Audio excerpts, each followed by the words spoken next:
From Tally to Cali, It's time to wake up. Wake up! Wake up! Warchant.com is your ultimate Seminole sports source. And this is Wake Up Warchant, presented by Corner Pocket Bar and Grill. One more corner pocket. Now here's Warchant.com's Aslan Hajavandi. And Corey Clark.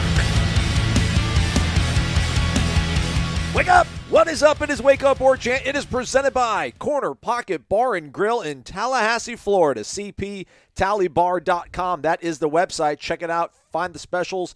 Find out what you want maybe for lunch. Find out what you want to do this weekend. It's all over at the Corner Pocket, CPTallybar.com. Or, as always, pull out that phone, camera, app it up, and hit the QR code. That's what people like. You know, simplicity. That's the things you want in life. Simplicity. Thursday special, the cheesesteak sandwich, chicken or steak.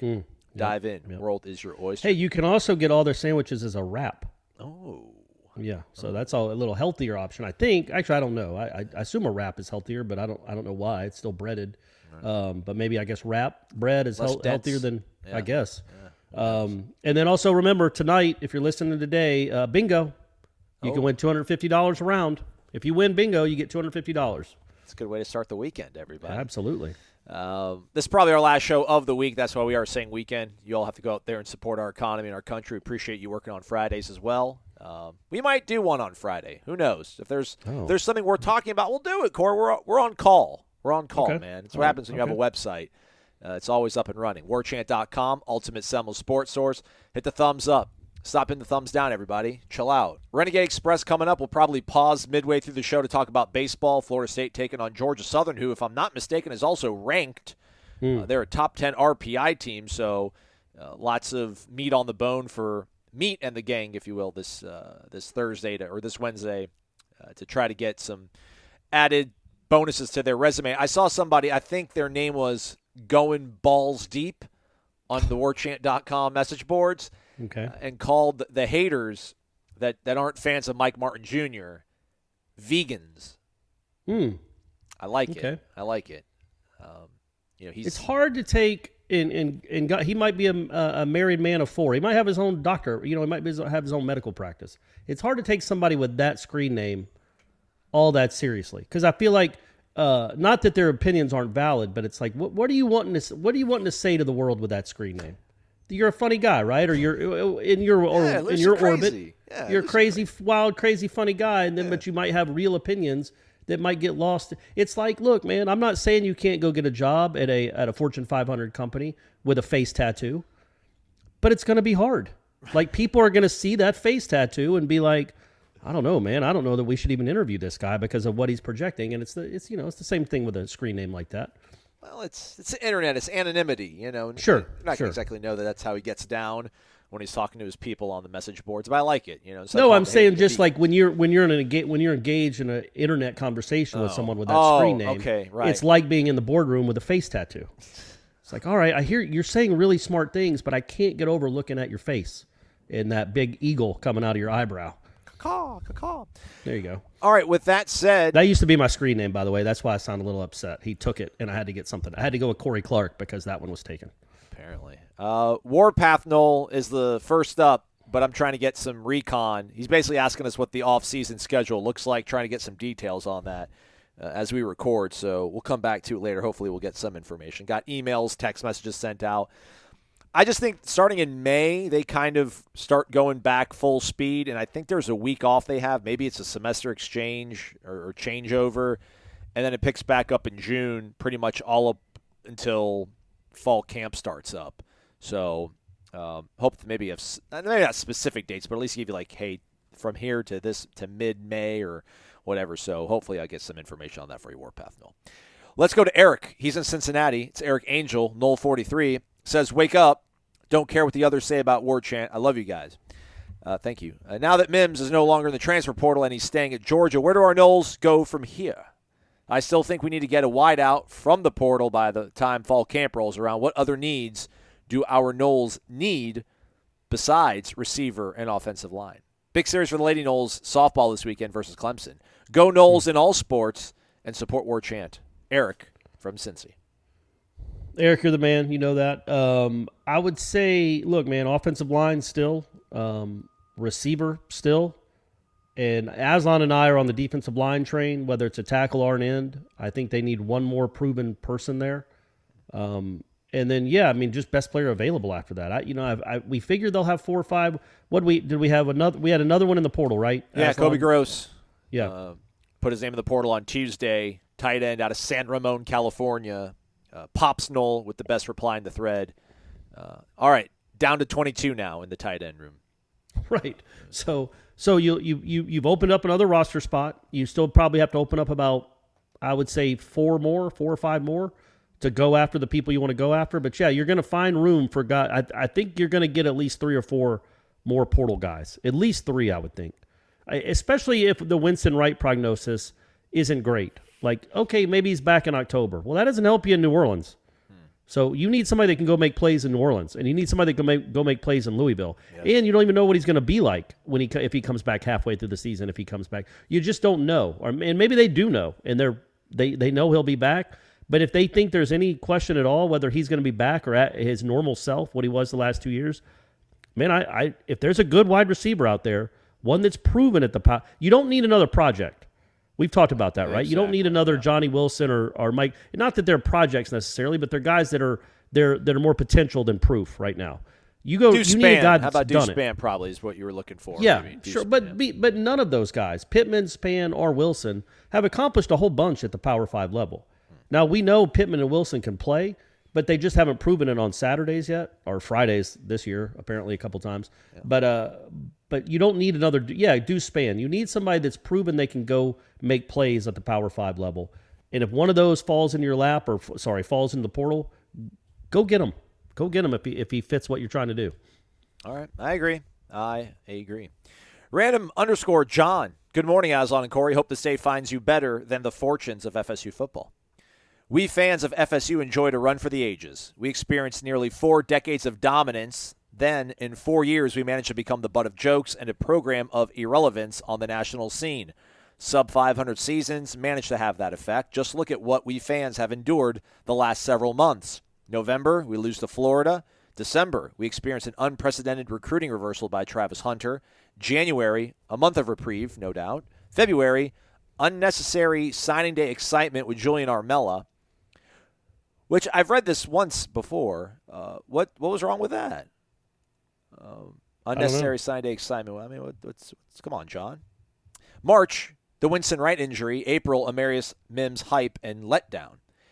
Given that FSU football is bound and determined to run headfirst into calamity, I swear this isn't my burner account. This is a real person.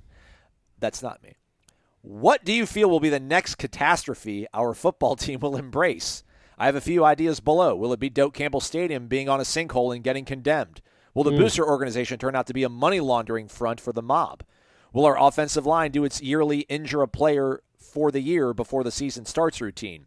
Again, what terrible thing do you feel, not on my list, will happen? Anyway, want to feel better? Go to CP, enjoy a great meal, the best drinks, and an atmosphere that cannot be beat, and subscribe to War Chant. Go Noles. Right. John, come on. Help me out here, man. Help me out here trying to win the people back. Where's a terrible thing would be if you don't win in New Orleans and you go 0-3 against your rivals. That's a possibility. I don't think it's a probability, though. So I don't know if we're not trying to be completely tongue-in-cheek with what random_John's spirit of his question is. Obviously, he's not.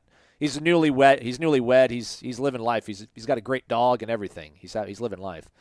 That's the only thing I think that would really maybe leave a mark on the psyche at this point, right, Corey? Like, it's going to have to now be things in season, wins and losses. Like the bad things have to be losses right now. I think we're pretty much numb to anything that can happen off the field at this juncture. Yeah, I mean, I don't even want to speculate. I don't want to even get that out in the universe. I don't want to speak it into existence. I would say maybe somebody you're counting on that had a really good spring or something that enters the portal unexpectedly. That would be one thing that I would. But every school has to keep an eye on that now.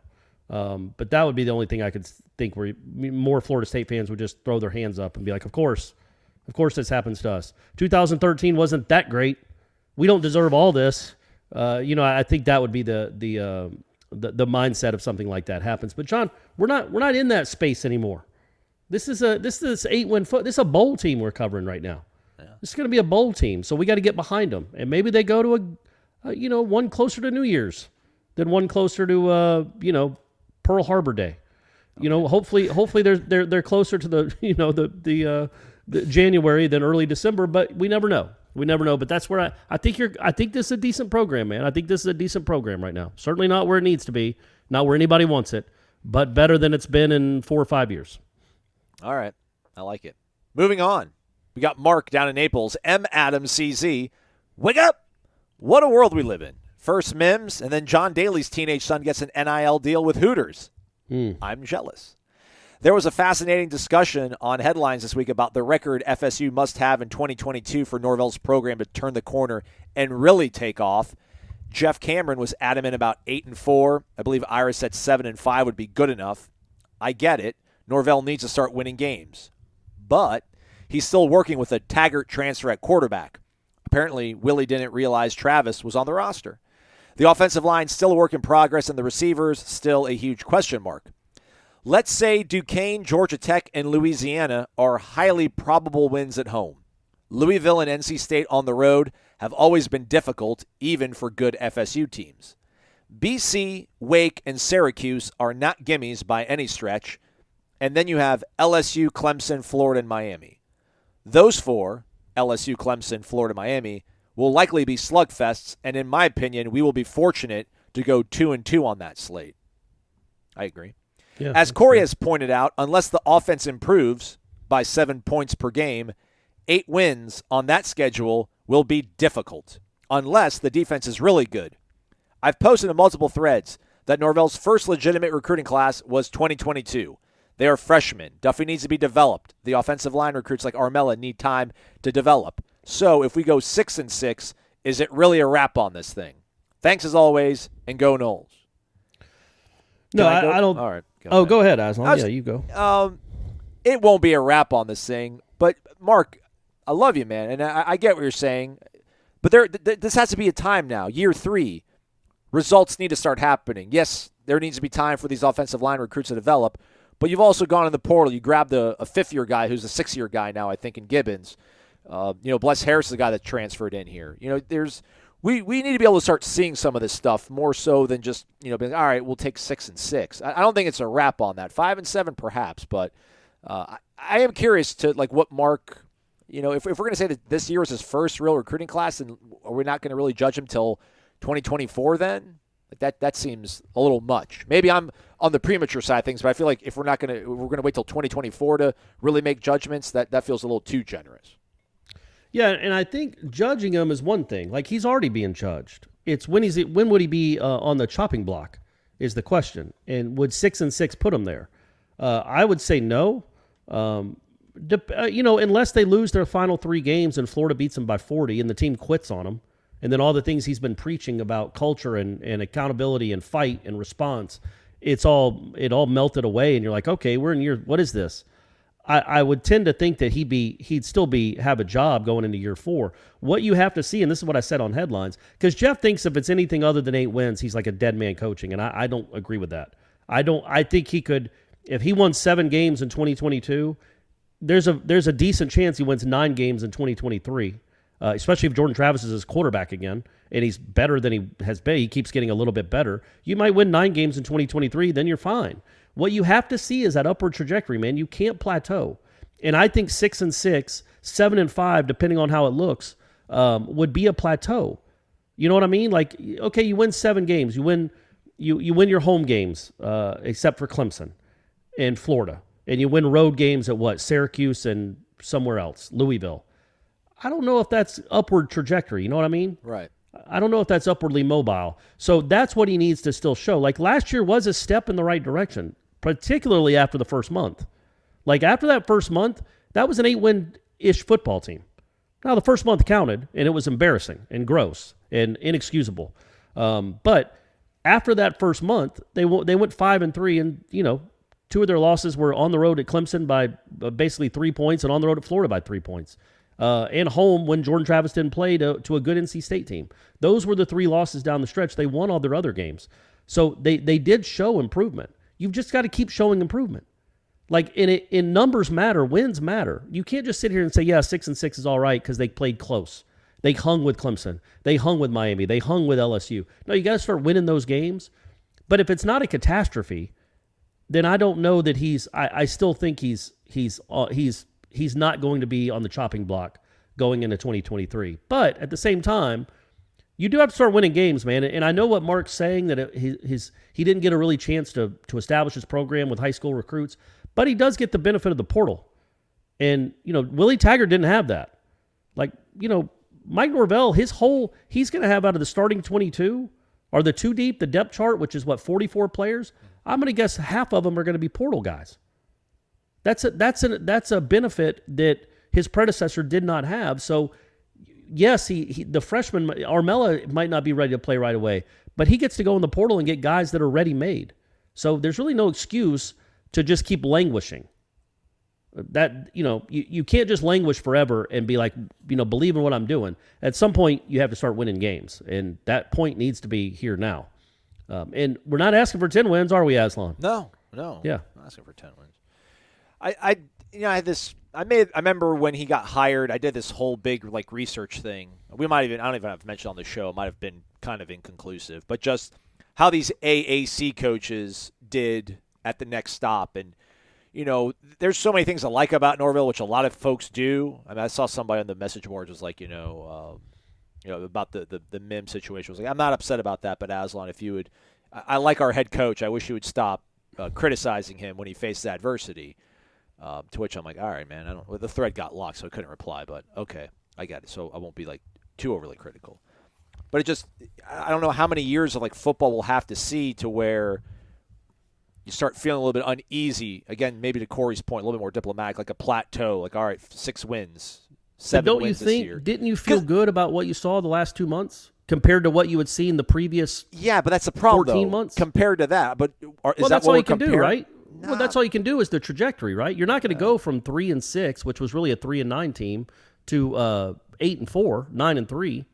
But he was, what was he, 3-10 as a head coach going into October of last year? I mean, they were awful. And then that last 2 months, that was an 8-ish win bowl team. Their defense was top 40-ish for the last 8 games. Yeah. Their offense was their offense, but whatever, they did enough. But, they did show improvement, I guess. You know what I'm saying? It's not like you haven't seen steps. Now, they're not giant leaps, but this is the year that you'd like to see a giant leap, or at least a nice, sizable step. Right. Last year was a bit of a baby step, although I really did those last 2 months, I feel like should have filled you with a little more hope that this thing is getting turned around. But then you lost to Florida with an interim staff. That hurt, man. I mean, if they win that game and they do play UCF in the bowl game and they beat UCF, right? You'd feel great, right? Yeah, but you'd feel great about what is. That's why I don't feel great. I don't feel horrible, but that's why I don't maybe share the optimism of some people. And again, to the point, Tom Herman, that was a slam dunk hire for Texas. I think Tom Herman probably did on par, maybe a little bit better than what Mike Norvell did at Houston. Probably a little bit better situation than Memphis. Although he was handed a better program, I think, Norvell, by Justin Fuente in Memphis. And look what happened in Texas. I mean, Scott Frost, what he did at UCF was better than what Mike Norvell did. And look what's happened at Nebraska. They're giving him time. They're giving him patience. They're letting him develop things. And that's because he's an alum. I mean, that's a huge, huge part of it. Look at what Willie did there. And look what Willie did here. Again, this may be kind of a different rant. I'm going on a tangent here. But listen, man, I know he did well at his previous stops, and he had time to get those things they started at a much higher floor than what he inherited at Florida State. But, man, you're also getting paid double the money you're getting paid. You also have much more resources. You also you're not in the toughest Power 5 conference, but you have a Power 5 job. There's just a certain time, and there's certain luxuries, again, the portal, that make it to where real results, real sort of positive forward momentum on the field needs to start occurring. All the stuff off the field, man. But isn't that what this – I mean, it's like we're discussing something that we can't discuss yet because we haven't seen 2022 yet. Yeah. Let's see how it plays out, right? And then we'll know. Look, I'm not going to sit here if he goes – depending on what happens, I kind of try to shoot it straight. If we're at the end of November and I don't like what I've seen and the offense is still gross or at least average-ish to mediocre, I'll certainly say something. I say it a lot. So let's see what it looks like. Like, this is year 3, if you want to call it year 3. Some people call it year 2.5, whatever. It's year 3. He's got 40% of his roster or 50% of his roster is going to be transfers. Let's see what it looks like. They might take a really big step. They might finish the year ranked. So it's like we're talking about like what's going to happen when they go 6-6 or 5-7. Well, they might not. All right. That's all. I will say I like the way he kind of broke it down with Duquesne, Georgia Tech, Louisiana. You feel highly probable. Yeah, I mean if they go 2-2 against LSU, Clemson, Florida, and Miami, even if it is 6-6, I do think, and again we need to see the way these things all play out. I'd be very surprised if I was feeling bad about Florida State's fortunes and future if they went 2-2 against those teams. I think that's brother. Good. I'll take it. Yeah. Nole Dude 1015. I think it's a new person, but there's a lot of words here. Yeah, October 22nd, 2020. 6 posts overall. All right. Welcome to the Terror Dome, dude. Hey, Aslan and Corey. I will not belabor the point about Mims. Crap happens, and you move on. This probably won't be the only time this happens to us and other programs. It certainly is a new world. Thank you for that perspective, Nole Dude 1015. Appreciate it. Now, you guys are upset that I have asked questions and did not follow the rules about where famous people are from, etc., etc. So here it goes. I am from Colorado, Denver, and some people are pretty famous from these parts, from the Mile High State. They include actor Tim Allen, Trey Parker, South Park co-creator, Kristen Cavallari, who was married to Jay Cutler or still is, who knows. No, I think they got divorced. She's I like her a lot. Kristen Davis, Charlotte from Sex and the City. Well, you don't have to tell me, buddy. Okay. I was more of a Miranda. Were you? No. Yeah. Okay. Yeah. I want to take you that for a Miranda guy. No, I was, what's her name, the Kim Cattrall character. Yeah. Aren't we all? Somewhere, all of us, a little bit. And none other than John Kerry. He is in the Biden administration right now. Really? I thought he was more of a Massachusetts. I looked this up. So John, eclectic mix of people. So I was looking this up when John Daly's kid signed his deal. John Daly was born, and this is like a pet peeve dating app thing of mine, where so John Daly's Wikipedia, he was born in California, lived there for 4 years, then he moved to Arkansas, and he's Arkansas through and through, right? Mm-hmm. Like you'll be talking to a young lady on an app or whatever, like, oh, hey, where are you from? And they're like, oh, I'm from Fort Lauderdale, but my family moved to Tallahassee when I was 3 years old. And you're 29. You're not from Fort Lauderdale. You're from Tallahassee. Like, I guess you can say your hometown might be Fort Lauderdale. Even then, not really. I don't know. I was born in Fort Pierce. I don't tell anybody I'm from Fort Pierce. I'm from like Clearwater, man. I spent my whole life in Clearwater. My family still has a house in Clearwater. Where you were raised makes much more of a difference than where you were born. Yeah, if you're 29 years old and you spent 3 years of your life in Fort Lauderdale, the first 3 years, you can tell people that you're from there? You can. I guess technically, I think it's a little bit weird. But that's why I'm single, and I'm going to die this way probably. Well, that's fine. Very eclectic mix of people. And not to be forgotten, Chauncey Billups, former Piston guard who won an NBA title and is now the Trailblazers head coach. Right. All right. Colorado's awesome if you have not been before. We have mountains and just a great vibe. You too should come out sometime. You will love it. Plus, we get all 4 seasons, which is pretty cool. You guys I've been to Colorado like 3 or 4 times. I went with my dad when I was like 8, and we did like a trip around the state in a Winnebago. Nice. Went to Pueblo. Went to Grand Junction? I can't remember. Probably. I don't know. I was 8. Colorado Springs. And my sister just kept playing Hotel California over and over again to the point my dad almost threw the tape out the window because he just couldn't handle it anymore. And he loves the Eagles. I mean, he's of that age, but he just couldn't handle that song anymore. Like my sister was writing down the lyrics. It was crazy. And then I went a couple times to ski, which was fun. Vail, Breckenridge. I've been there, man. Colorado's a great state. I think I would, if it wasn't for the blizzards, I think I could live in Denver. I could live in Colorado. The first snowfall of a season is beautiful. Like what it does to the mountains, it's magical. But then after that, having to scrape the ice off your windshield and white knuckle driving and being fearful of spinning on black ice and dying is a real legitimate thing that you have to deal with. Yeah. But anyhow, somebody just texted me something about USFL football player cut on video after wanting pizza over a chicken salad. Yeah, I saw that on Twitter. What a time to be alive. I know. You guys are the best. I hope this whole overreaction is short-lived. You and I both, Noel, dude. After all the rambling, I do have a question. Now, there was another offensive lineman from Georgia who also went to the portal. Any chance the coaches are going after him? Clay Webb? Don't quote me on that. He's an interior guy. I think he's a center. He was a 4 or 5-star guy, though. I have not seen anything of us. I haven't seen any kind of interest on him. But I could check with Langston and let you know. Maybe next week. And even if we hear anything, buddy. Yeah, well, you think we're going to say anything? Huh? You're crazy. You think we're going to hear anything on Warchant anymore? Shout out to Seminole 13, by the way, who said something about, I hope this doesn't prevent you guys from, trying to break news, which is like, no, we're fine, man. We're good. Yeah. It's Twitter isn't real life. It hurts. It hurts your feelings, but there's real life going on here. We have a website. We have jobs. We're going to handle it. We're going to figure it out. All right, and with there being so many players in the transfer portal, how does it work if they aren't picked up by another school? Do they just stay at their current school, or are they in limbo? No, man. You don't stay at your current school. When you put yourself in the portal, I think that pretty much begins the process of you, withdrawing. And then at some point, you do stop going to class. You can finish out, I think, your semester. Like Jayon McCluster, for example. He put his name in the portal in late December. And then I think pretty much had left school by the end of the fall term, which ends, in December, if I'm not mistaken. And he didn't get picked up until earlier this week. He's at Alabama State. He actually tweeted out, I think, a week ago or so, still looking for a home. And he landed at SWAC program, Alabama State. So, yeah, it's not one of those things where sometimes you can come back. Leonard Warner put his name in the portal and took it out and came back. Mary Smims, obviously, we're seeing there. But, yeah, when you put your name in there, you're, for all intents and purposes, you're beginning the breakup.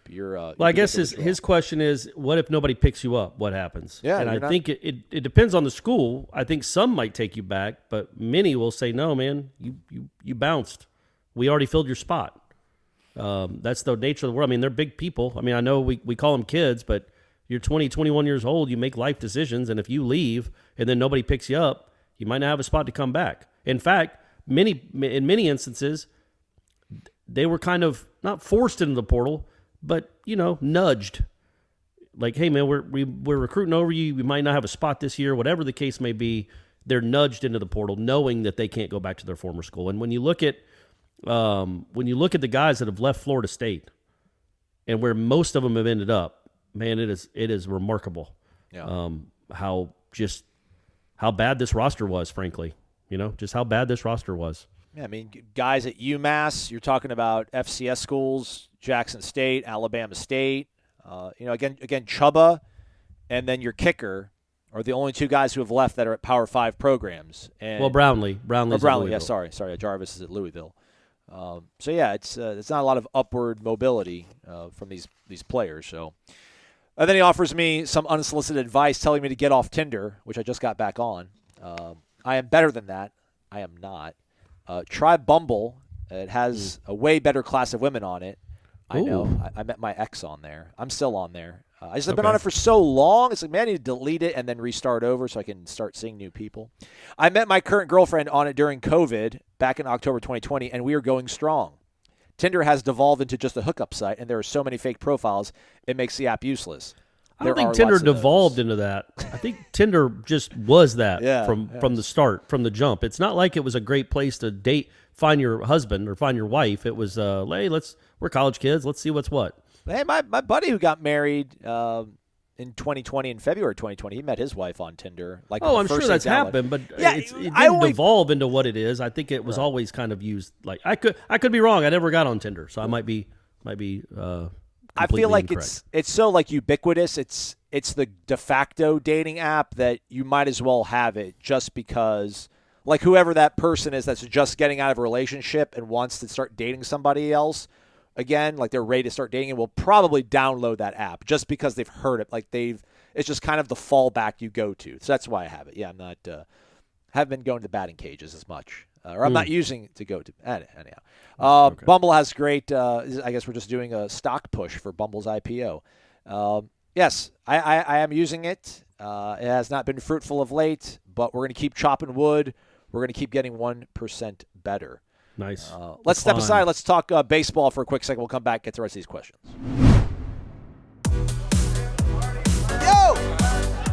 Yo, you hear that?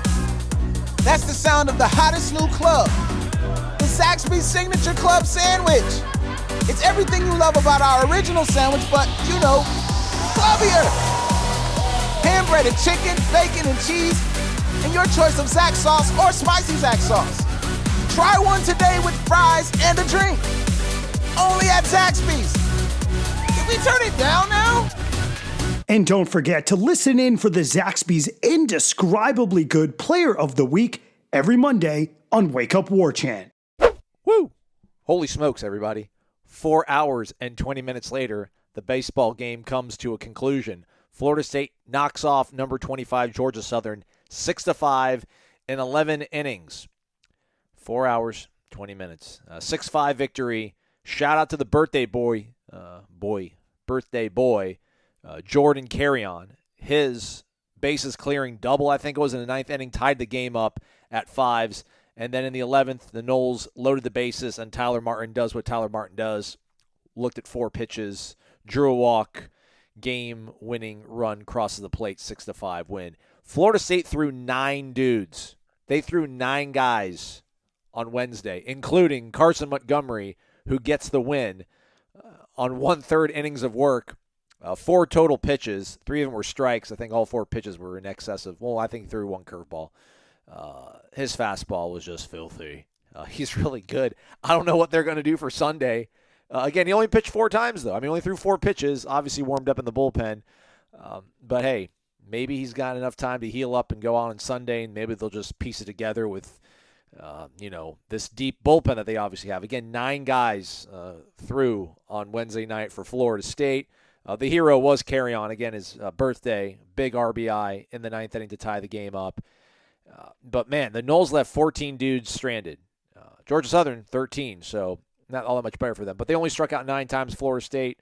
I guess we'll find some solace in that. But this was annoying to watch. Florida State was down 4-0 going to the bottom of the 5th, and you thought all the goodwill they had earned, blanking Florida, taking down top 10 Louisville, just meant nothing. But they battled back, and they're pretty good at these extra inning games. Hopefully get these things done in 9 innings. 3 hours max, please. But they're showing what they're about.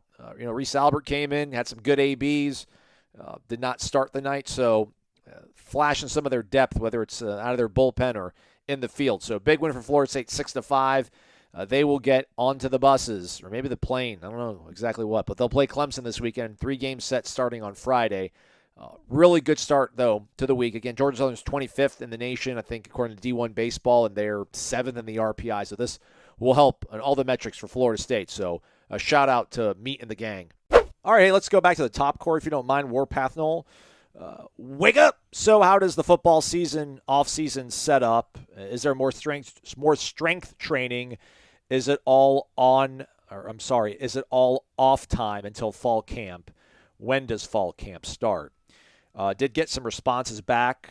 There are what they call discretionary weeks, which I think pretty much you're kind of free from having to come in and do your scheduled lifts. You're kind of on your own. There's usually a brief break after spring semester and then one around the 4th of July holiday, and then they'll have another one before camp starts. So they'll be back working out team workouts, begin typically in late May. I don't know if that's player run practices, but the team workouts where they have to come in, log everything. The stuff that you saw in the video that we did last year with Steven Dix and Robert Scott and everybody, that's when they get back in the weight room together, is in May. Camp's going to probably start in late July since they do play week 0. So there you go. All right. Trying to get you the information. We'll try to get more on it. And I'm trying to also figure out what the next big, quote-unquote, kind of video feature will be for this off-season. I really want to do, something that's kind of nutrition-based, but I want to have fun. I really want to see if they'll let me go. I know for some reason, I really want to go grocery shopping with these guys. I want to go grocery shopping teammates, roommates, and then have them show us what they buy, have them make the dinner, and then follow them in maybe the gym the next day, or maybe when they do speed work, since we've already showed them in the weight room. Okay, well, do it, Aslan. Nobody's stopping you. Do it. That, and I want to do something on Derek McClendon being just so well dressed. But my problem is, like, I want to seriously, because I bet you he's like already thinking what he's going to wear coming off the bus against LSU and stuff. And I think it'd be funny to not funny, but it'd just be cool to see a guy that's 20 years old have such pride in sartorial style. But then I'd be like, if we do that and he gets no sacks, everyone's like, yeah, maybe if he wouldn't care so much about being an Esquire, he'd be able to get to the quarterback. And then it's like, oh, here we go. An Esquire, like an attorney? Oh, what, GQ. Sorry. I'm an Esquire subscriber. So Oh, you're talking about the magazine. Yes, I thought you were talking about the profession. Isn't an Esquire a profession? It is. It is, correct. Okay, that's why I was confused. Yes. Yeah, all right. Warden of the law. NYC_Nole_2. What's his avatar, Corey? Paul Gleason, the Breakfast Club guy? No, it's NYC Nole, the original. Sorry. The original. Sorry. He's Charlie, 92 Charlie, running from the 92 Charlie. That's right. Running from the grasp of somebody from Miami. Wake up, gentlemen! All caps! ! Corey, Aslan, thank you for bringing the fire even during the offseason. Corey, I love the perspective on the offense needing to take another step. I could not agree more. In terms of perspective, I think we should remember that while it sucks to lose Mims, North Carolina, Georgia Tech, NC State, pretty much the whole ACC minus Clemson, doesn't have to worry about that disappointment. They're not even in the conversation. That's one way to look at it. That is one way to look at it, yeah. When we think about the path to 8 or 9 wins, let's keep in mind that the rest of the ACC does not have unlimited resources and top 10 recruiting classes. Correct. We should be able to do this. Correct. Which is why we push some expectations that are different from some of the people that listen to the show, but we all get along. Somebody posted a thread like, why can't we win 80% of our ACC games? I don't know. There's not What's the math on that? What do they play, 8? They play 8 ACC games, right? I think so, yeah. So you can't really win 80. Right. If you win 6 of them, it's 75%. And if you win 7 of them, it's 85.6%? Look at you. So yeah, you can't win 80, but you can win 75% of your games. Absolutely. You should. Again, I know what Georgia and Alabama and Texas A&M and all those teams can do that Florida State cannot from a financial standpoint. But as our lovely poster points out right here, you're not battling against them for the majority of the season, or ever on the football field. The teams you're playing on the football field, Wake Forest, Louisville, Syracuse, Boston College, you've got more resources than them. Go use it. Now, a couple of those teams might have better quarterbacks than you, but that shouldn't be the end-all, be-all. You can still – Sam Hartman is not Brett Favre. You can beat him. You can beat that Wake Forest team. You should expect to beat that Wake Forest team. Oh, I thought you were going to keep going, Corey. No, that was it. Heater. That was All it. right. Sorry. Aslan - international travel opening up this summer. Where are you going? And I think I won't have to wear a mask on the flight. Or does it only Bali? for America? You going to Bali again? I wish. No. Hiking in the Alps, Argentinian vineyards. How are you making the most of these late 30s summers? As always, keep up the good work and go Noles. I don't know if I mentioned. I wanted to go to Pamplona. I wanted to go running with the Bulls. But there's such a backlog. All these people that sign, like a lot of us people in America, you basically contract a travel agency and they set you up with everything. They get you a room and like the restaurants, and they get you on the streets, and then they get you into the bull ring, whatever stadium to watch everything. So all these sort of inclusive packages, if you will, were booked for 2020, but then it got canceled because of COVID. So then some of it rolled over to 2021. So they're basically backlogged on all these things. Basically, there's no good hotels, Airbnbs. There's nothing that's nice and close to Pamplona that's available. So we're going to punt on that. But my best buddy who lives back home now, he finally bought a house back home, but he's been a traveler of the world. His wife's Serbian. They're going to be in Serbia this summer. So I might actually go hang out in the Balkans, which I know isn't very exotic, but I did some research on the Balkans. I started watching this whole documentary about the Serbian-Kosovo war and stuff, so I'm really intrigued. But apparently, low-key, Corey, Sarajevo and Bosnia is supposed to be a really cool time. And Croatia is supposed to be a really cool time, too. And it's on the Adriatic. And it's pretty affordable because it's not Paris and it's not England. So I'm trying to figure out, if you're listening to this, Jim Phillips, ACC commish, let us know when ACC kickoff is so I can go in July after Florida State wins the College World Series in Omaha and wins the Women's College World Series in Oklahoma City in late June. In July, I think I might actually go hang out in the Balkans with my buddy. So I was going to say you're going to be in the Midwest for a good chunk of the summer with the baseball team in Omaha and the Lady Noles and we don't call them that, the FSU softball team in Oklahoma City. That's right. That could be enough, man. That's international. I think they have international airports, both those cities. Yeah, that's right. So that counts. All right, JT Knowles, 2K2. Hey, Aslan and Corey. Wake up! Hope everything is going well. It is. What? It is. Thanks. Can we do a wellness check on Brady Clark? How's Brady Clark doing after the Oklahoma stint and everything? Is this his off season right now, or do things really start picking up for Brady Clark right now? Well, baseball's got kind of revved up and ramped up to full time. But yeah, other than that, no more plays, no more musicals. He's kind of coasting for the rest of the school year. Well, he's got milestones, which is Georgia's version of like the standardized testing. So he's got that the next couple of days. And then after that, yeah, it's kind of just on cruise control until high school, which is incredible that he's about to be in high school. Heaven help us. Is he in 8th grade right now? Yeah, man. Oh my gosh! Yeah. I know it's not. Seems like only yesterday he broke wind on that fateful. Yes, broke wind. 17-hour. He almost broke glasses. Yeah, that 17-hour drive back from Omaha. Or he broke windows with that thing. I can't believe it. I still can't believe what that smell was. I remember the question from a few weeks ago regarding alternate uniforms. The other day, I remembered the one time FSU wore all-white uniforms at home for a game against USF. That game might also go on the list of hottest games I can remember. Yeah, good point. That was a very, very hot game. Were they all whites when they lost to Levitt? That seems right. Yeah, when they lost to the great B.J. Daniels, That's Tallahassee native. Was it only scored 7 points that game? Was it Corey Surrency or Tavares Presley have a big play that got called back or fumbled or something in that game? Presley got his first carry of the year and got just destroyed in the hole and fumbled. Okay. Yeah, deep in the old dead. And I don't know that he carried the ball again. Okay, I'll see if I can find it. There's a great photo of me and my buddies outside of the Palace hovering over this guy he's in USF polo. This is before the game, and he's sitting in one of those foldable tailgate chairs that everybody has, and he is just slumped over, and it looks like he's just no longer living. And we're just hovering over him, like shaking our heads in disgust, like, hey, look at this lightweight. It's that funny. That was a noon game, too. I know. It was absurd. Man. It was absurd. Come on, guys. Anyhow, since the topic of LSU is being brought up, which, by the way, I'll watch it Saturday, Corey, so you can free up your Saturday and do what you want to do. I'm going to watch it on Saturday. Their spring game. You're going to watch what? Oh, the spring game. Okay. Yeah. All right. Good. Take notes. Not to hijack JT Knowles 2K2's question, we'll get to it. Wasn't the spring game, I know people didn't like what they saw. I think they didn't like the way, especially if you were watching from home, the telecast ruined it all. Yeah.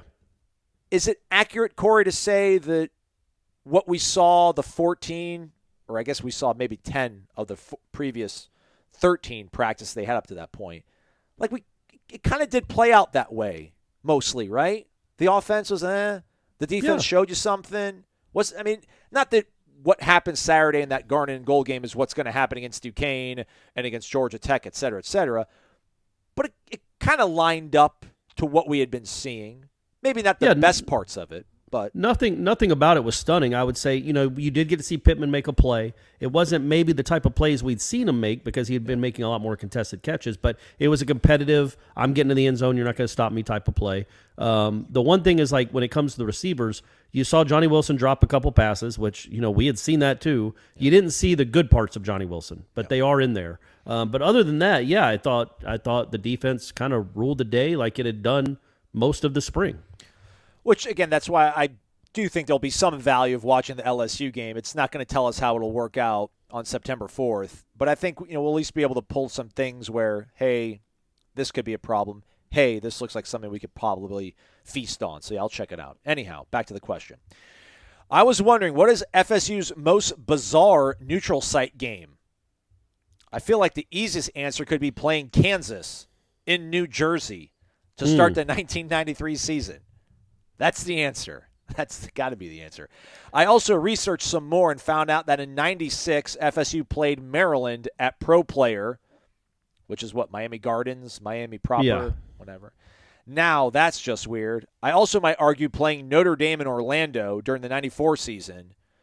That's not so much. That's a national brand, Orlando, world-class city, shout out 407. Sure. Yeah, but the problem with that is like you did a home and home, but your home game was moved to Orlando. Like you had to go to Notre Dame in '93, but then instead of them coming to Doak Campbell, you had to go play them in Orlando. It still doesn't make sense. Whatever we are, almost 30 years later. And how about playing Colorado in Jacksonville in 2008? I was there for that. Wasn't that kind of a return trip too? Because they had played at Colorado in 2007? No, but they played in Doak in 2003. Like they had Jeremy Bloom and everything. So. Yeah, but then they played at Colorado in 2007, Jimbo's first year, and that was an awful game. They won it though, and then came back the next year and played them in Jacksonville. You know what they used to do though? We brought up Maryland, was they would do that. Like Maryland, I think maybe like Duke did it one year. They would sell their home games, and like that was like the time they played Maryland in '96 was I think supposed to be a Maryland home game, and Maryland sold it to move it to Pro Player Stadium or Joe Robbie Stadium at the time to get waxed because they knew they were going to lose anyway. I think that's what happened. The ACC teams would do that occasionally back then. Like Duke did it in 90.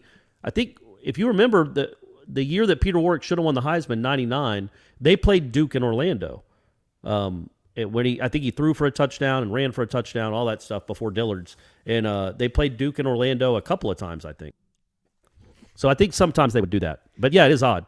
That was also Dan Kendra's one and only start as an FSU quarterback. Yeah. What about Iowa State and Kansas City? Huh?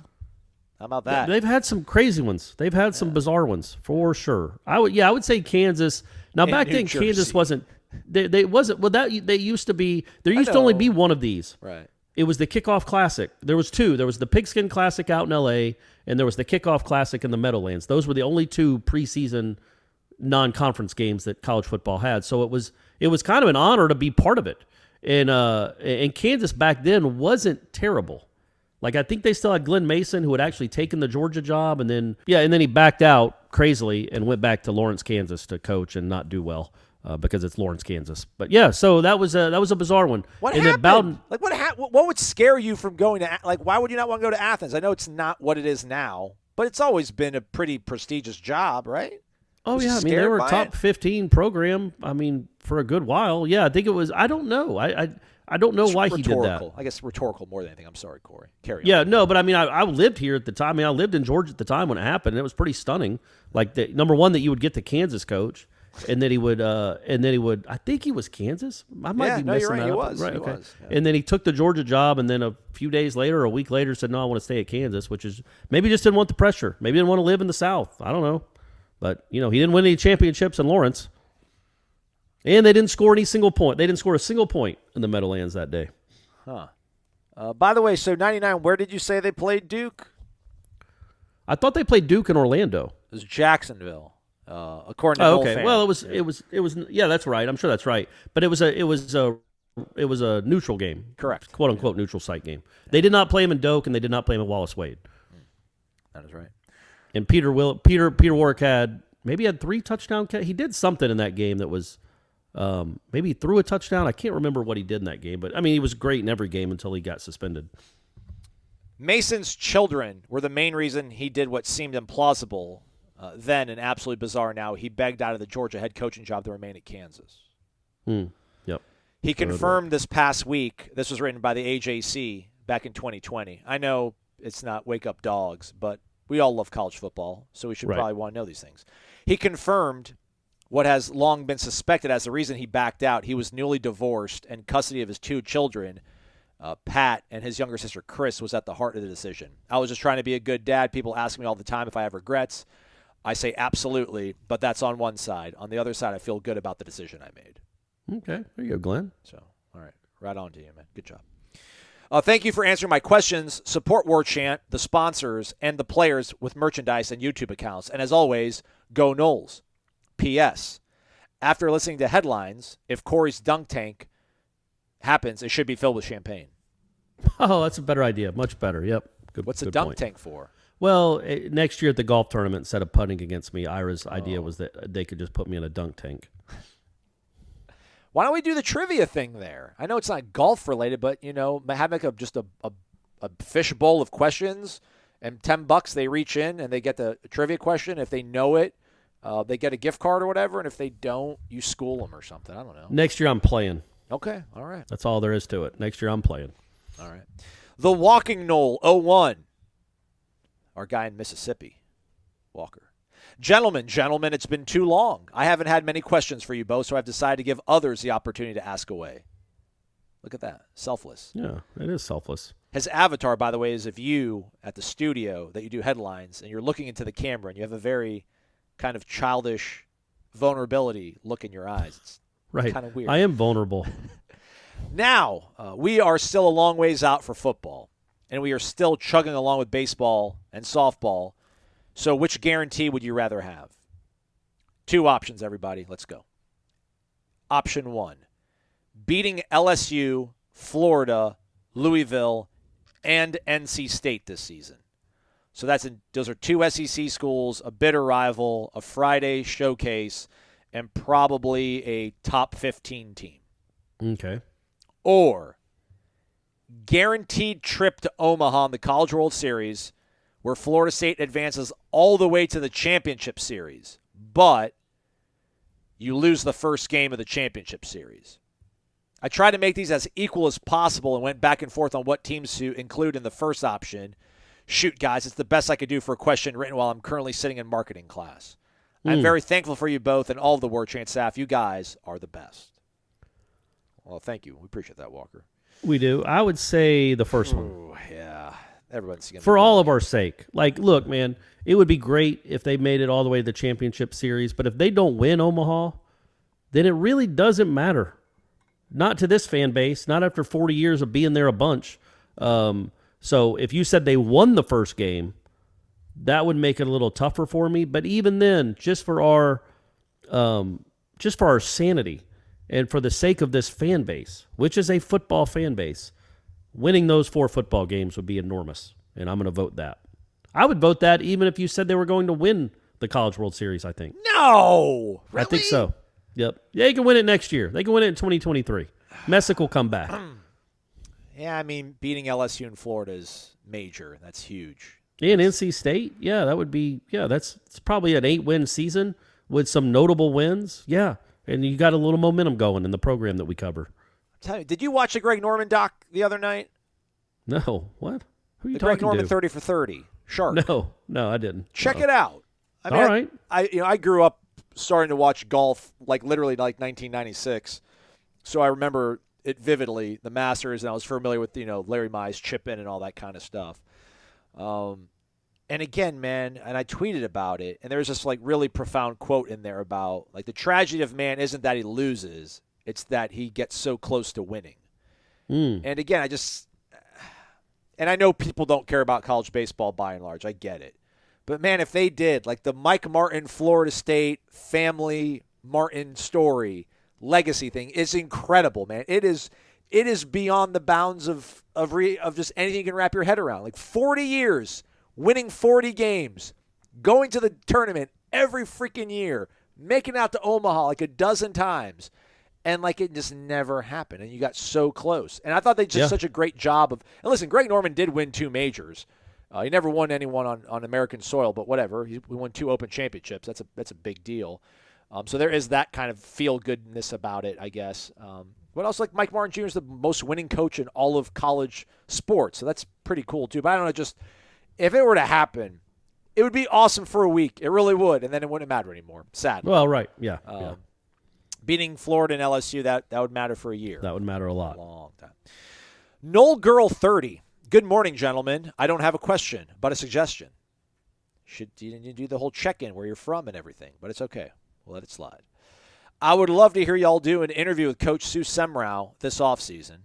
I heard one recently, but it left me wanting to hear more, and I'd like one with Gene Deckerhoff. I think that would be cool. Have a great weekend. Thank you. You have a great weekend too. And yeah, that's not a bad idea at all. I like Sue. I think I have a pretty good relationship with Sue, and I like Gene. So yeah, those would probably be those wouldn't be bad ideas, would they, Aslan? I don't know that we would do it in this format, but we could definitely do one where we run it on our other feed, the regular Warchant Seminole Headlines feed, and then also run it on our YouTube page. For sure, right? That's something we should do. almost certainly. Like shandies with Sue, and I want you like drinking some shandies, like a summer shandy, which is like beer and lemonade, I think. Yeah, Sue's gone. She's, like, what was it really like? Like, tell us everything about everybody. I mean, how many athletic directors did she work for? I mean, she worked for Dave Hart, right? And Spetman, and Wilcox, and Coburn. And for a week and a half or whatever, Michael Alford. It's like, all right, like what's it been like? And she probably wouldn't pull any punches. So I'd rather have Sue than Gene Deckerhoff. There, I just said it. Okay. I just said it. We'll see if we can get to her agent. Make it happen. All right, I think this is the last one. Let me hit refresh and get to it. I lied. There are 3 more after that. 4 more after that. Sorry, Corey. All right, let's get to it then. Joe Clark, 17. But not Joe Clark. Yeah. That's the right. Is his avatar the guy, Morgan Freeman? It's not. It's unfortunately. Oh, all right. Gentlemen, do we have... They used to call me Crazy Joe. Now they call me Batman. I can't do a Morgan Freeman impression. Sorry, everyone, but that's from the great 1987 movie, I want to say, Lean on Me. The great I know it was late 80s, Lean on Me, about a principal in Patterson, New Jersey. I think hopefully everyone's seen it. I've seen it. I'm not a big movie guy, but I've seen it for sure. All right, gentlemen, do we have potentially, he puts in italics, potentially elite football players at each level of this defense? Depth, obviously an issue, but if each of these guys plays up to their potential and stays healthy, why can't this defense be special? Special's a strong word, but we continue on with the exercise. Defensive tackle, interior, Fabian Lovett, potentially elite. Elite, though, I guess it's just what our definition of, right? Yes. He is a good college football player. Bethune is a good college football player. Jamie Robinson is a good college football player. But at Florida State, elite looks like Jalen Ramsey and Broderick Bunkley. And, Telvin Smith. There's a different – I would hesitate using the word elite to describe Fabian Lovett right now from what he's accomplished so far. But he is a good college football player. So is Robert Cooper. Jared Verse might be elite by the time he leaves here. Yeah, Jermaine Johnson was elite last year. Yes. But I don't know that any of these guys, like that's why I reserve the elite label for, is Jermaine Johnson, and all the Hall of Famers they've had over the years. I'm talking college football Hall of Famers, All-Americans, those guys. I don't know that there's elite like that, but there's a lot of good. Like Cooper is good. Jamie Robinson is a good college football player. Bethune is. I think Kalen DeLoach might be. And then Cooper and Lovett are, and Verse might be too. I mean, you've got some real good. I don't know that you have elite though, like first round NFL talent elite. Lean on Me came out in 1989. Oh man, I was way off. I thought it was 87. Yeah. I would have taken the under on it. I think it would have been over. So he says, do we have a potentially elite player? Interior, Lovett. On the end, Verse. Linebacker, Bethune. Cornerback, Amarian Cooper. Safety, Jamie Robinson. Special, I mean, I guess we can quibble about elite, but I think when we're talking about a special defense, man, we're talking about top 10, top 15. This is not going to be a top 15 defense. And that's nothing to be that's nothing to be shameful about. Just that's what a special defense is. But yeah, when I was looking at this list, again, like I didn't see a lot from Tatum Bethune, but most everybody else who covers this program that works for this website has and had really good things to say about him. But like, what does an elite linebacker look like? I mean, it's a Telvin Smith, it's a Nakobe Dean, it's a guy that runs sideline to sideline, just like a freaking wild man, making tackles, keeping everything in front of him, having good coverage. Like I think that's tough, man. Like I don't know if Tatum Bethune's I don't know if he's elite. He's a really good college he's not linebacker. He's not Telvin or Nakobe Dean. He's not. I mean, Nakobe Dean's gonna be a first round pick. For my money, Nakobe Dean was the best player on that defense, and they had a lot of great players on that defense. He's not that, but he's better than you've had in a good long while.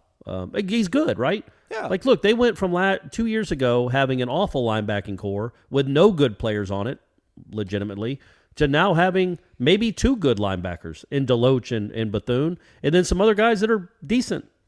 Yeah. Again, you've raised the floor here at all those positions, but I don't know. Yeah, again, I just would hesitate on elite because you look around the country, and there are some places maybe where Jamie Robinson wouldn't start, because they have first round picks at that position, or Fabian Lovett wouldn't start because they have first-round picks at that position. Those guys are good college football players, though. They're just not – let's reserve elite, in my opinion anyway, for the basis of this show. Just for this show, let's reserve elite for like all-American first-round pick status. Yeah. If it was, do we potentially have all-conference players at each level of the defense? Why can't this defense be very good? Yeah. Yes. Yeah, look, Keir Thomas, he wasn't elite. He was a darn good college football player. Yep. If you have a bunch of Keir Thomases, you're going to have a good defense. Might not have a special one, right. Top 5, top 10, but you'll have a good college football defense. And I do think this group has a chance, man. I said that on headlines. Like I was talking about, like the offense needs to score 7 more points a game to get to 8 wins. Well, what if the defense helps it out? Like maybe the offense only scores 3 more points a game, but the defense gives up 4 less points per game. Well, the point differential is a big deal. So you've just increased your point differential by 7 points. That'll probably get you to 8 wins too, and maybe the defense can do that. The problem is they face a lot of really good quarterbacks. And like we've seen growth from them. We've seen significant growth from them. We haven't seen significant growth from the offense. Correct. So that's why I don't want to say I feel bad, but I just don't. Everyone needs to pull their weight. The defense started really doing it. The offense really hasn't at any point. So other than a couple halves against North Carolina and a fourth quarter against the first half against Miami in the fourth quarter. Right. So yeah, that's why we're expecting more out of the offense. Plus, obviously, your head coach, et cetera, et cetera. One thing to be maybe said about the depth issue that maybe we're a little bearish on versus other people. Going up against Robert Cooper and Fabian Lovett for 38, 42 reps. They're not going to play all 65, all 75. Malcolm Ray's a good player, hopefully. Same Jarrett Jackson. Like maybe the fact that those guys are going to be so good, Fabian and Robert, will also if you're talking about depth, wearing people out the way that Odell had it drawn up for so many years, where his rotation would just wear the heck out of everybody. It's because those first 2 dudes just put the wood on everybody and just wore out the offensive line. So I think Fabian and Robert are going to be that good that I think their play will help out, weaken the opposition, if you will, so that Malcolm Ray and Jarrett Jackson have better opportunities to make bigger impact, more consistent impact plays. So, all right, okay. Hopefully. XDQ004, it's our guy Derek. He is an Omega man. I'm going to be honest, as disappointed as I was with Travis Hunter and Amarius Mims spurning us, they both pale in comparison to the hurt those Miami defeats over the years that cost us championships have. It's all a matter of perspective, everybody. Bobby recruited those same players that went to Miami, and we did not have any meltdowns back then. We didn't get them like we do now. Some may say it's apples to oranges, but to me, I feel like Coach Mike Norvell is finally climbing. Take a look at this year's recruiting class. Of the early enrollees, who looks like a miss? I'll wait. Exactly. Okay, all right. Let's stop focusing on who's not here and concentrate on who is here. Look at our that's like what Gene Hackman said in Hoosiers. When the whole at the student pep rally, they're all chanting, "We want Jimmy," because Jimmy hadn't joined the team at the time, and he's like, "I'd like you to cheer for the team we are, not the team we are not," or something like that. I'm bringing up all the mid '80s movies, or the '80s movies, gang. That's what I do. Yeah, I don't know. Sorry, I'm trying to think. I broke your train. No, you're fine. I don't think there's anybody that we've looked at that we're like, oh, that's a miss. Which should be encouraging, but it's also, we saw 10 practices. But to your point, it stands. Our defense should be good enough to win 6 games alone, looking at that schedule. If the offensive line gels and we get another receiver to pair with Pittman, the offense could easily account for 3 more wins. And all of a sudden, people have short memories about who we don't have and who we didn't get. For whatever reason, I see the season like the first Major League movie. Everyone is against us. No one expects us to win much, so let's just go out there and win the whole damn thing. There you go. Parentheses, division title. Division title is the damn thing. Okay. Sure. All right. Good. I like it there. All right. Specify. Question. You have one kick to win the national championship. It's from 50 yards out. Who are you trotting out there? Janikowski, Aguayo, Dustin Hopkins, Graham Gano. Adam Vinatieri, take it back. I take all those guys over Adam Vinatieri. Sure. 50-yarder. Seabass. Love Berto. Yeah. Love Berto, but the NFL counts. But But we're saying win national championship. If we're living in a world where we never saw what they did in the NFL, I'm taking Roberto. But we saw the NFL. But if we're not factoring anything that happened after they left Tallahassee, I just have, he had a chance to win the Georgia Tech game, and he got it blocked and run back for a touchdown, and that image will always be there. I don't think Janikowski gets a 4-yarder or whatever that was blocked. And I just think he goes out there knowing he's going to make the kick. But man, Aguayo was so good. Was it 2 years he kicked here or 3? He was so good. Yeah, 13, 14, 15. That man, it's just hard to get out. Yeah, I'm going to go with Janikowski though. I'm going to go. Even though I think Aguayo is the best college kicker of all time, I just can't get out. I can't. He had that one of his only chances to win a game with a field goal, and it got run back for a touchdown. So I don't know if it was his fault. I don't remember the play. If there was just midline penetration, or if he kicked it too low. I don't know, but I don't. I think I just would trust Janikowski, man. And he never really was in that position ever. Clemson, maybe. I guess Clemson in '99, he kicked a game winner with a few minutes left, which wasn't an easy kick. So yeah, I'll go Jano. But see, all this said, the 2 minutes of game time before that kick, aren't you kind of thinking to yourself, all right, just get the ball back, get one first down, just get it over midfield, and he'll be able to kick the field. Like I felt good. Like when we I don't know if he spiked it or called the timeout or whatever happened. I'm like, all right, I'm like, we got this. We're good. Like, I was not. There was no anxiety. I had no kick six delusions going through my head. None of that.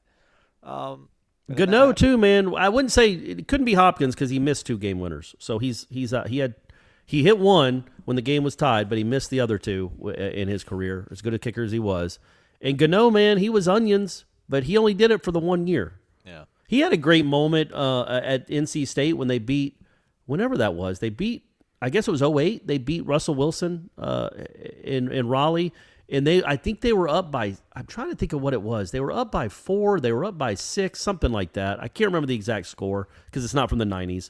But they were on a drive. They had the ball like the NC State 37-yard line, 38-yard line. It was 4th down, and Bowden was about to punt. And I remember this because I wrote the story. And Gano went up to whoever the special teams coach was at the time, who I can't remember now because my mind's going, and said, I can make this kick. And he goes, well, son, you better go tell the head coach. And so Gano goes out there and says, Coach, I can make this kick. And they call a timeout, and they bring the punting team back off the field. They put Gano out there, and he kicks the kick that ices the game. 53-yarder. Yeah, in the 4th quarter, he kicked a 44-yarder and then a 53-yarder. How much time? What was the score when he kicked the 53-yarder? It was 23-17 with 1:53 left. So did that make it 26-17? Correct. Yeah, it iced it. Yeah, it made it, Think about that, man. Like, if he misses that kick, then all of a sudden, NC State's got the ball at their own 36-yard line down by 6. So they were really thinking about punting it. But he went out there and like, Coach, I can make this kick. And he's like, all right. Bowden had been burned by kickers before. So you can understand his skepticism. He's like, yeah, go ahead, man. And then he went and drilled it and won the game. Look at you, Corey. Even when you don't remember it, you remember enough of it. I still kind of remember it. Yeah, I can. It's not like the 90s, though, man. It's tough. Wait till you get old, Aslan. All right. I wasn't able to screen this question beforehand. It's Dave in Bardstown, Kentucky, so everybody buckle up. Might get weird. Today, the sum of FSU's point totals for our 3 national championships. Okay, let me do that. So we got 18 and 46, so that's 64. And then what was the Auburn game? 34-31? Yeah. So 98. We're at 98 points right there. Plus our margin of victory for our final game of the 2020 season. Oh, Lord. What was that, 56-35? Something so that's like that. 21. So 21 plus what, 98? Okay. I thought you were writing this down. I'm reading, Corey. I don't have anything to write down. I'm in my boxers. So that's 119, I guess. All right. We're that many days away from our opener versus Duquesne. Oh, great. Okay, perfect. That's right around the corner, man. Right around the corner. I mean, when you think about it, it's pretty incredible that he figured this stuff out, right? It's one thing to be like, all right, it's 100. All right, it's 120 days away for whatever. Now you need to find enough Florida State football examples to add it all up to make it land on that number, and he only did 2 things. He's like, how would he? national Getting the national championship point total is like, how many other avenues did he go down? How many experiments did he conduct until he got that? That's a good point, Aslan. all of our points scored in the Sun Bowl, Right. Plus anyhow. All right, baseball has made quite the turnaround. Well done, Dave. Well done, man. Baseball has made quite the turnaround, and while I'm sure everybody wants to give me or the players credit, let it be known that we've been 6-2 since I, Dave, made my post about nicknames, including wins over Stetson, Georgia Tech, and a sweep of Louisville. There you go. With that being Florida. said, Don't forget Florida. Yeah, don't. With that being said, the only other nickname I can come up with is Au Contraire Ferrer. We'll work on it. We'll get back in the lab on that one. I think I saw Tom Lang. I think he came up with, or maybe he retweeted somebody, but they came up with Benson Burner for Trey Benson, like Bunsen Burner. Oh, that's not bad. Yeah, that's not bad. Okay. Somebody's like, "Oh, Corey's going to be mad when he hears that. He'll be like, I should." No, that's a good one. Benson Burner's a great one. Yeah. Yeah, but you would be like, I should have thought about that. Well, I definitely should have thought of that. I kind of kicking myself. Anyhow, I still got Trey Magnifique. Trey Magnifique. Yeah. Never forget that. The web toes. The web toe. Web toe backfield. Yeah. Oh, man. All right, to follow up on the coldest, rainiest, hottest game we've ever attended, if I may, my friend Gary and I call him Gare Bear, we went to the 2002 Florida State-Louisville game. Oh. Not a lot of people admit they were there. My dad was there for the half, and then I made him leave. He was texting me because there's a brain. I'm like, Dad, you got to get out of there, man. This is crazy. You're 60 years old. You can't be standing. And he didn't have any friends with him. He was in Louisville for work. And then he was like, I'm going to the game. I'm here. I'm like, well, that makes sense. And then it just poured on him. I'm like, Dad, get out of there. Go back to the hotel. This isn't worth watching. And then they lost anyway. Dave Ragone. Mike Tirico on the call. Tirico was fired up. Shortest overtime in college football history. Jeez. What happened? We threw a pick, and then they Riggs threw a pick on the first play, and then they scored on the next play. Yeah. Oh, boy. All right. What do they do if you have a pick six on the first play of overtime? That's ball game, yeah. You don't have to take a snap on the other side, I guess. It's just that's a wrap. Yeah. So I guess that's probably happened before in college football history. You think? No way. So then this is. You think this is still the shortest overtime in history? Yes. The 2002 Louisville game. Yeah, could be. Yeah, I can't remember. Yeah, no one's ever fumbled it and got like a scoop and score on the first play and shut it down. It might not have been the rainiest or the coldest, but it was the most miserable. A steady downpour for 4 hours. Temps in the upper 40s, lower 50s. Only to watch number 5 FSU fall to unheralded and unranked Louisville on an interception by Chris Ricks in overtime. Yep.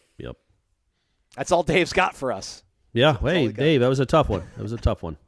That's very similar to, I think, the Miami weather. It was not nearly as torrent, the rain, but it was like in the 50s for that Miami game in 2003 when we both were in the top 10 for the first time since 93. Yeah, it was miserable. I just remember going to the bathroom and just getting as many paper towels as I could and bunching them up on the back of my neck because it was just my neck was cold, my body wouldn't stop shivering. I'm like, I need to get my neck dry and warm.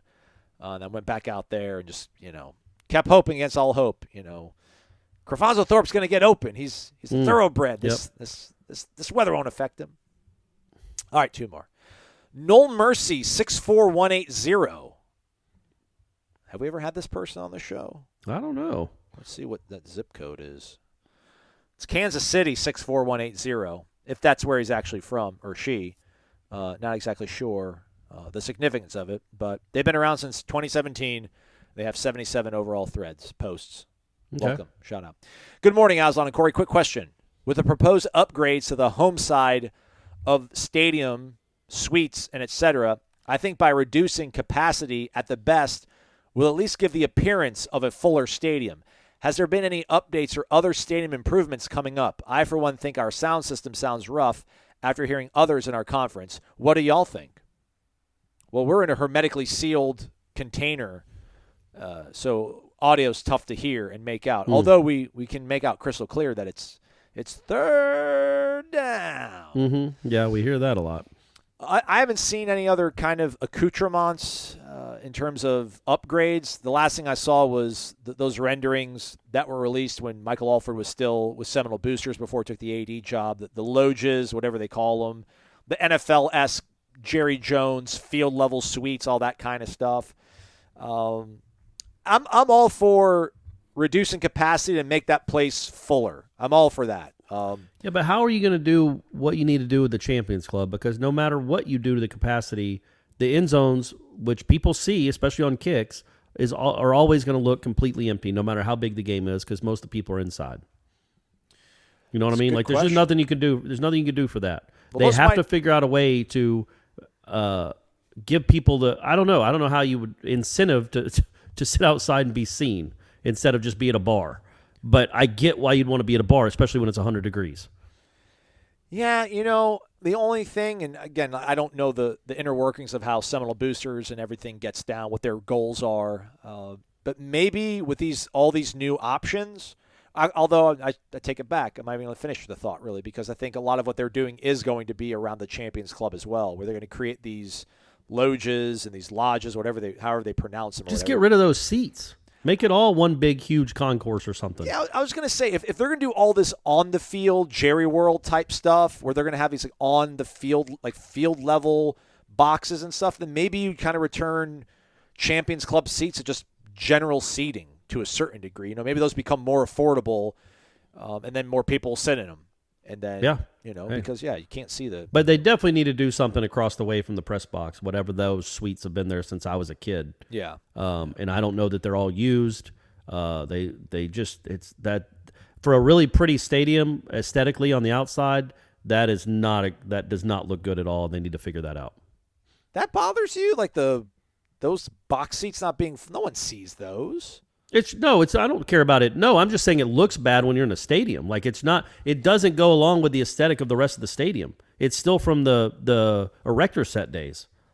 Like, do an upgrade there. Make them. I think some people have been in those suites for 40 years still, and they look like it. Like not the people. The suites look the same as they did when I was a kid. Like, upgrade them, make them more modern, because they're the same ones they've been there for 40 or 50 years. Yeah, at least to my naked eye, it looks like that.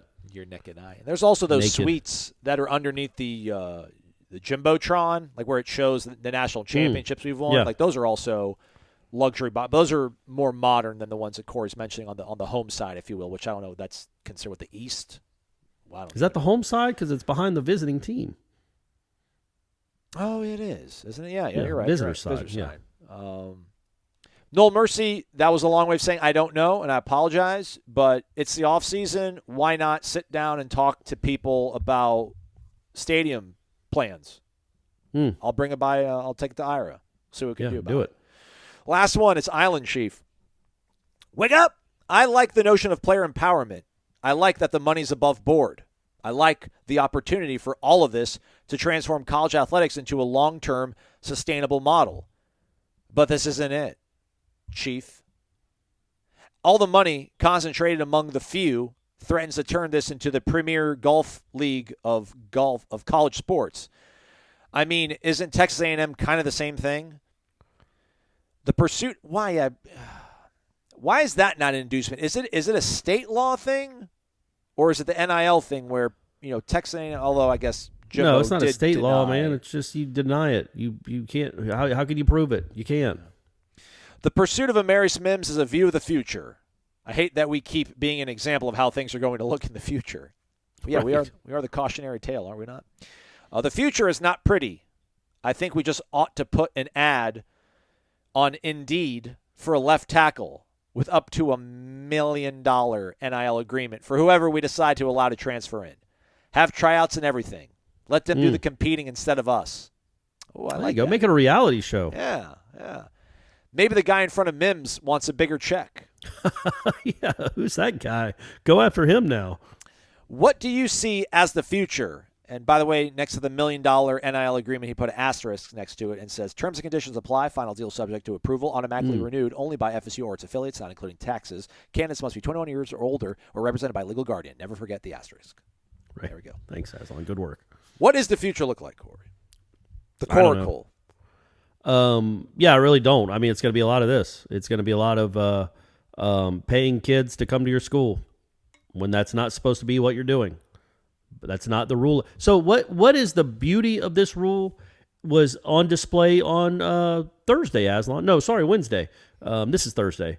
when the kid from Kentucky, their big center, who was the National Player of the Year, Oscar Shibwe, right? He's coming. He announced he's coming back to Kentucky. Consensus National Player of the Year. And Why he's are you coming back? Leave. Because there's no role for him in the NBA. He might not be drafted at all. Certainly wouldn't be a first-round pick because of the way the NBA is played now. He can't shoot. He's a rim protector, but they don't really care that much about that now if you can't shoot. They all shoot. Everybody in the NBA can shoot threes. This kid can't. His game does not project at the next level. Like, say, the Garza kid at Iowa that scored 28 million points at Iowa. I mean, he might have hit with the team, but he's probably won't be in the league long. This kid can go back to Kentucky and make a boatload of money, which is cool. He earned it. He is a very famous person in Kentucky. He might be one of the 5 most famous people in Kentucky. He's earned that money and that right to earn that money, and it's crazy that he couldn't do that 4 years ago. But in the same thing with like Baycott at North Carolina, he's coming back because there's no role for him in the NBA. This is their best chance to make money on their names in their lifetimes. Like Rashad Green at Florida State, if this was back then, to make it a Florida State-centric example. He would have gotten a lot of money from local businesses and maybe statewide businesses because he was very famous in 2014. But now he's been out of football for 5 years. It never made that money. Never made a ton of money. So that's the beauty of the NIL. That's the appeal of it. That's what we all thought it would be. It's like these guys that have earned it on the field get rewarded for it. Instead of all the money that they create for the program and for the university goes to people that had nothing to do with those practices. They go to coaches or administrators or whoever else, facilities. But they don't go to the guys on the field. So I was all for that. I am all for that. I'm not for giving a kid from Collinsville High School $1.5 million who has accomplished jack squat. That's not what this rule was put in place for. But don't you and buy it is stock? An inducement. But don't we buy stocks based on future earnings and future potential?